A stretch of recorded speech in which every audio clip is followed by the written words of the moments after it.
خبر عاجل ومهم الإخوان، الملياردير الأمريكي إيلون ماسك سيقوم بزيارة إلى المملكة المغربية الشريفة. أي أغنى رجل في العالم سيقوم بزيارة إلى المملكة المغربية الشريفة بعد زيارة إلى كيب الغربية اللي جات في جنوب أفريقيا اللي هي تولد فيها. هذه المنطقة تطالب بالانفصال. بالمناسبة كتتوجد واحد الوفد اللي غيوصل للولايات المتحدة الأمريكية باش يطلب الدعم من عند ترامب باش ينفصلوا في جنوب افريقيا. كما كتشوفوا اخواني اخواتي ان كل دوله كتعادي المغرب كتصاب داء الانفصال.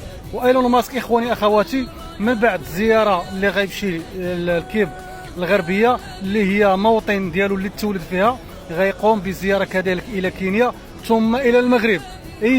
غيمشي لمدينه الدار البيضاء اللي غيستثمر مشاريع كبيره وضخمه في المغرب، خصوصا في الصحراء المغربيه في مشروع ستارلين اللي هذا المشروع هذا اللي مختص في الاقمار الصناعيه والريزون 5 جي، شي حاجه غتكون هاربه ان شاء الله في المغرب. غتكون مشاريع ضخمه اخواني اخواتي من دعم الرئيس الامريكي دونالد ترامب ومن دعم ايلون ماسك، خصوصا في هذه المرحله اللي كيشهدها المغرب ديال الاستثمار والنهضه الاقتصاديه. حياكم الله وبياكم ولا غالب الا الله.